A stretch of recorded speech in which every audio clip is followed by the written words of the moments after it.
Bonjour à tous et à toutes et bienvenue dans cette nouvelle vidéo. Samedi dernier, avec mon chéri, nous avons décidé de faire un week-end en amoureux du côté de Guérande.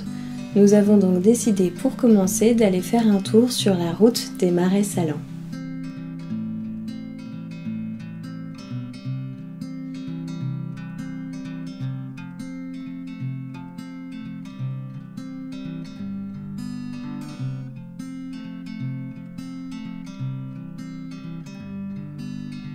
Dimanche, nous avons fait une randonnée dans le parc régional naturel de Brière. Nous étions super contents de notre journée car il a fait hyper beau et le paysage était magnifique.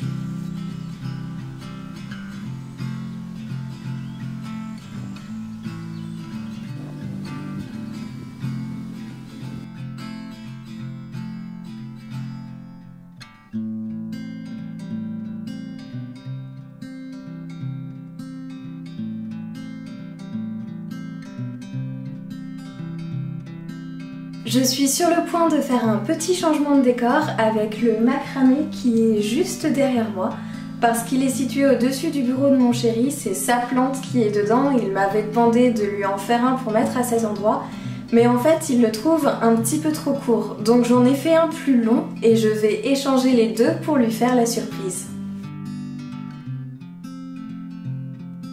Mon chéri était très content du changement et ça ne se voit pas forcément à la vidéo, mais maintenant le poteau c'est bien plus bas, ce qui fait qu'il est plus ou moins à hauteur des yeux et c'est en plus plus facile de l'arroser directement dans le macramé.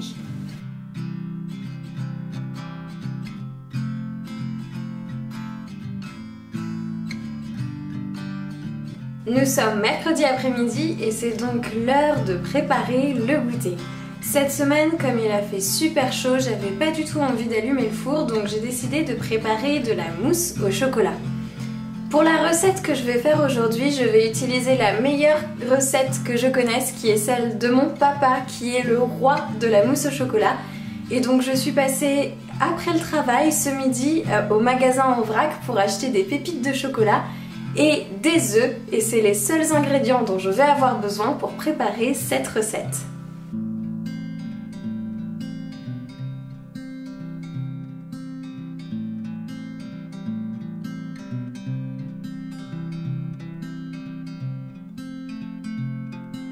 Pendant que mes 200 g de chocolat sont en train de fondre, je vais séparer le blanc des jaunes pour 6 œufs.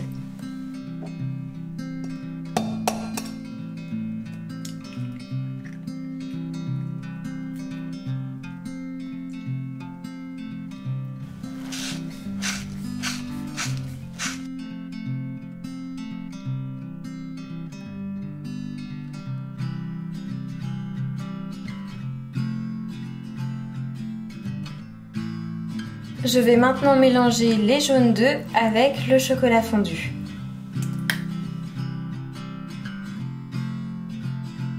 L'étape la plus délicate de la mousse au chocolat, c'est de bien incorporer les blancs en neige au chocolat.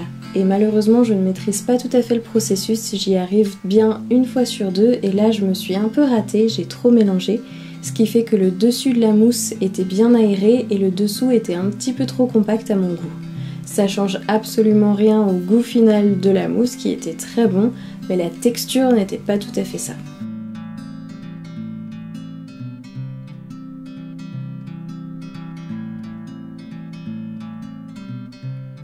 J'ai aussi décidé d'ajouter un tuteur à mon Monstera Adansonii qui commençait à vraiment faire une longue liane pour qu'il puisse enfin grimper vers le haut.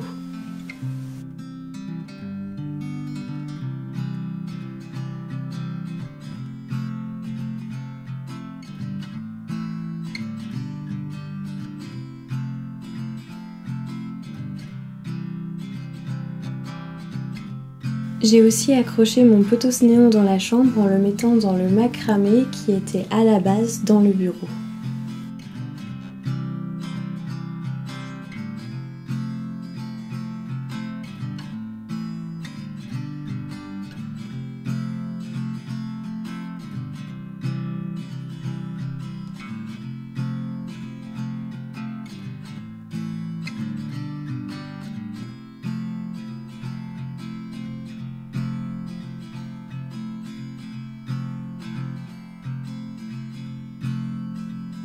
Et enfin, j'ai pris le temps de sortir les graines pour abeilles que j'avais plantées il y a de ça quelques semaines en vlog pour les mettre dans le jardin. Parce que si jamais maintenant qu'elles ont bien poussé, elles commencent à faire des fleurs, pour que les abeilles puissent en profiter, il faut évidemment qu'elles soient dehors. Aujourd'hui, je vais faire un petit atelier rempotage. La première chose que je vais rempoter, c'est mon reste de coléus. Je sais que dans le vlog de la semaine dernière, je vous ai dit que j'abandonnais et que j'allais m'en débarrasser, mais en fait, je me suis aperçue que sur les 2 petites boutures que j'avais mis en eau, il y en avait effectivement une qui avait complètement pourri et que j'ai mise au compost, mais la deuxième a fait des racines. Alors je ne sais pas du tout ce que ça va donner, j'en sais rien, je sais pas si elle va réussir à repartir et à refaire des feuilles, mais je me dis que je peux tenter et je vais la mettre dans un tout petit pot en plastique pour voir si ça fonctionne ou pas. Et puis on verra. C'est incroyable quand même parce que quand je vois ce qu'il me reste, je me dis non mais ça va peut-être pas repartir, et en même temps elle a réussi à faire une énorme quantité de racines, comme quoi la nature est hyper résiliente. Et si ça se trouve, ça va me faire une super plante. Je sais pas, j'en sais rien, mais ça vaut le coup d'essayer. Et si jamais ça fonctionne, imaginez un peu la fierté quand la plante repart et qu'elle refait des super belles feuilles. Bon, gros test, on verra bien si ça marche ou pas. Mais je peux pas me résigner à jeter celle-ci alors qu'elle a des racines. Et la dernière chose dont je voulais m'occuper, c'est de mes boutures de misère tricolores. Alors j'ai un petit peu oublié de remettre de l'eau dans le contenant ces derniers jours, mais ça va, il n'y a pas de catastrophe majeure. Et surtout les racines sont maintenant hyper longues, donc je vais pouvoir les rempoter. Et on va chez nos familles ce week-end et je me dis que la maman de mon chéri sera contente d'avoir cette petite plante chez elle, enfin je l'espère. Donc je vais lui apporter ça pour ce week-end.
Hier, je vous ai parlé du fait qu'on rentrait ce week-end avec mon chéri pour aller passer du temps dans nos familles. Et demain midi, on va manger au restaurant avec ses grands-parents. Alors mes beaux grands-parents sont fans de puzzles, ils adorent en faire, et depuis qu'ils savent que j'aime beaucoup ça moi aussi, ils me les mettent toujours de côté pour que je puisse les récupérer. Au départ, quand j'avais fini de les faire, ce que je faisais, c'est que je les donnais à la famille, aux amis, ou que je les mettais sur Give. Mais depuis quelques temps, ma famille en a déjà plein, mes amis aussi, et je sais plus trop quoi en faire. Et puis j'ai eu une révélation, je me suis dit mais pourquoi tout simplement ne pas les mettre en vente sur Vinted, et puis avec la cagnotte récoltée, acheter de nouveaux puzzles que je peux offrir à mes beaux-grands-parents. C'est ce que j'ai fait et j'ai profité de l'ouverture d'une boutique en ligne qui s'appelle La Dernière Pièce pour faire mes achats. Cette boutique a été créée par la très talentueuse Julie du compte Instagram TeaFriendlyJulie avec 3 associés. Sur leur boutique, ils proposent des puzzles qui sont vraiment super originaux, qui sortent de l'ordinaire et de ce qu'on peut trouver habituellement dans les enseignes qui vendent des puzzles. Donc j'étais vraiment ravie de pouvoir trouver des puzzles un petit peu originaux. Avec mon chéri, on a choisi ces 2 puzzles avec amour pour ses grands-parents. Donc ce sont des puzzles, comme vous pouvez les voir, très colorés et surtout qui sont fabriqués avec des matériaux recyclés, donc produits de manière éthique, et ça franchement quand on fait un cadeau je trouve que c'est toujours un plus. Et bien évidemment pour profiter des frais de port gratuits, j'ai pas résisté, j'en ai aussi pris un pour moi aussi, qui celui-ci vient d'ailleurs dans une petite pochette en tissu, toujours un petit peu pour le côté éthique et produire moins de déchets. Je n'ai pas de grandes photos à vous montrer, je pense que là ce sera un petit peu petit donc je pourrais vous insérer une image du puzzle. Mais si jamais ça vous intéresse, que vous aimez puzzler, eh bien je pourrais vous mettre le lien du site dans la barre d'infos. Et d'ailleurs si vous aimez aussi les plantes, il y a des puzzles sur le site qui ont de très belles illustrations avec des plantes et qui peuvent même être collés une fois qu'ils ont été terminés pour ensuite les exposer dans la maison et servir en guise de décoration.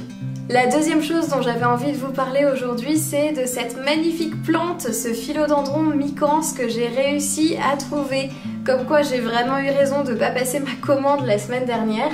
Il se trouve que j'ai été faire mes courses au Super U. Normalement j'évite d'y aller parce que je préfère aller acheter sur le marché ou dans les boutiques en vrac. Mais comme le week-end dernier on était en vacances à Guérande, eh bien on n'a pas eu le temps de passer au marché et j'avais quand même besoin de 2-3 choses pour manger tout simplement cette semaine.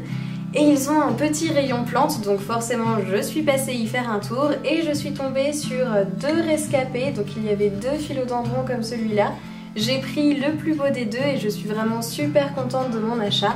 Maintenant il ne me reste plus qu'à refaire de nouveau un macramé pour pouvoir aussi l'accrocher dans la chambre.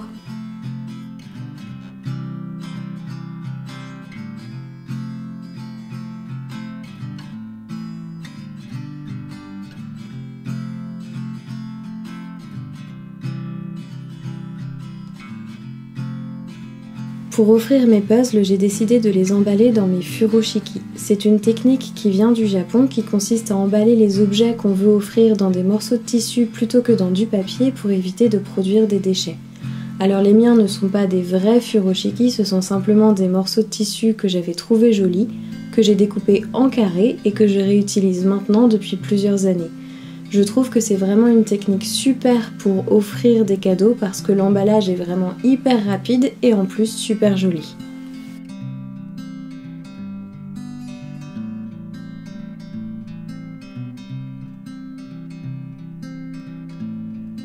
Je vous laisse avec ces images de mon philodendron aux 1000 couleurs que je trouve vraiment hyper joli.